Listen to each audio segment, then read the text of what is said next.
योग, वैराग्य, तप, ज्ञान आदि रास्ते हैं ईश्वर तक पहुंचने के।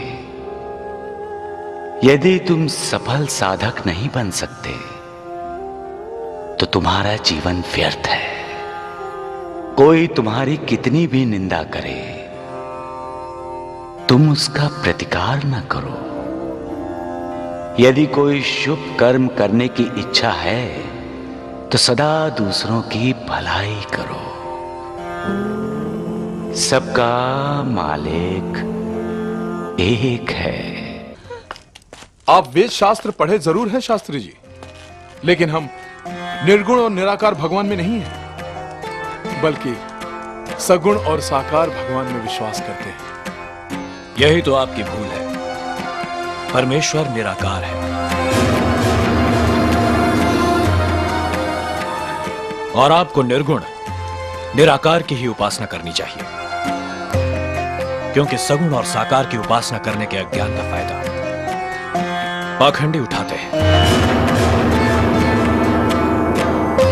और अपने आप को भगवान मानने लगते हैं। शास्त्री जी, आप हमारे साईं बाबा का अपमान कर रहे हैं। अरे कैसे विद्वान हैं आप? केवल चर्म चक्षुओं से ही संसार को देख रहे हैं, अंतर चक्षुओं से नहीं। हाँ? श्यामा, शास्त्री जी विद्वान हैं और विद्वानों की सदा पूजा करनी चाहिए। महालसापति, शास्त्री जी आए हैं तो हमारी शंका का निवारण अवश्य करेंगे। शास्त्री जी, ब्रह्म के कितने स्वरूप हैं? 2। कौन कौन से? निर्गुण और सगुण। जो निर्गुण है वो निराकार है, अर्थात उसका कोई आकार नहीं, कोई रूप नहीं। और जो निर्गुण है साकार है, अर्थात जिसका आकार है, जिसका रूप है। तो एक ही ब्रह्म के ये दोनों स्वरूप हैं। यही तो कहा है मैंने। फिर भी कोई सगुण साकार की यानी मूर्ति की यानी भगवान के रूप की पूजा करता है और कोई निर्गुण निराकार की। इसमें नई बात कौन सी की आपने? शास्त्री जी, शास्त्रों में गुरु को भगवान का दर्जा दिया गया है। ये ठीक है ना शास्त्री जी? जी हाँ। मनुष्य का पहला गुरु कौन है शास्त्री जी? मनुष्य की अपनी माँ। क्या वो निर्गुण है, निराकार है? क्या माँ अच्छे बुरे गुणों से रहित है? क्या उसका कोई रूप नहीं? गुरु के मार्गदर्शन के बिना कोई भी आध्यात्मिक पथ का पथिक नहीं बन सकता। मैं ठीक कह रहा हूं ना शास्त्री जी? आप ठीक कह रहे हैं। आपका भी कोई गुरु होगा? जी। क्या वो निर्गुण है, निराकार है या बिना शक्ल के हैं? चुप क्यों है शास्त्री जी? जवाब दीजिए, दीजिए दीजिए। नहीं, मेरे भी गुरु हैं, सगुण साकार। शास्त्री जी, मनुष्य स्वयं आकार में है, उसके पास शरीर है, रूप है। इसलिए मनुष्य का आकार ईश्वर की उपासना करना स्वाभाविक ही है। भगवान का रूप सामने हो तो ध्यान केंद्रित हो जाता है, एक पहचान सी बन जाती है ना। जब तक सगुण ब्रह्म की उपासना न की जाए तब तक प्रेम और भक्ति में वृद्धि नहीं होती, और सगुण उपासना में जैसे जैसे अग्रसर हो जाता है वैसे वैसे उसमें ज्ञान की वृद्धि हो जाती है। उसके बाद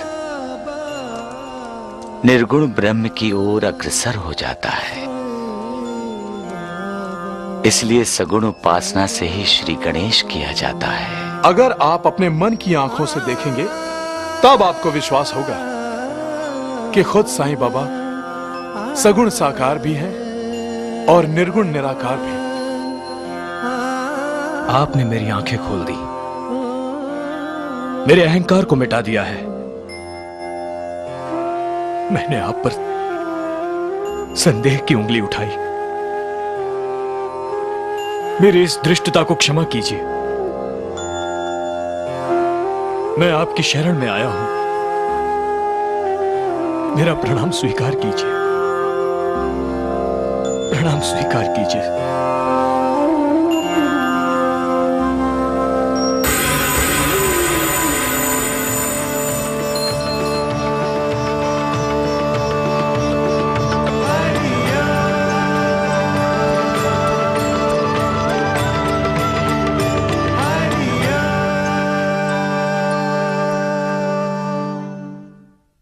हे सद्गुरु साईनाथ, आप वैराग्य प्रत्यक्ष मूर्ति हैं। आप अनन्य शरणागत भक्तों के आश्रय दाता हैं, उद्धारक हैं। आप ईश्वर का अवतार हैं।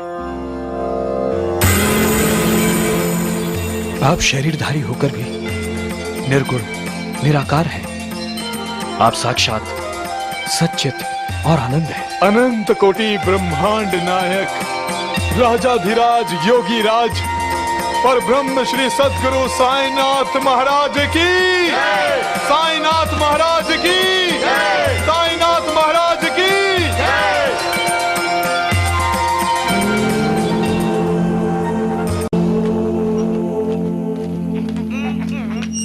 आ गए शास्त्री जी,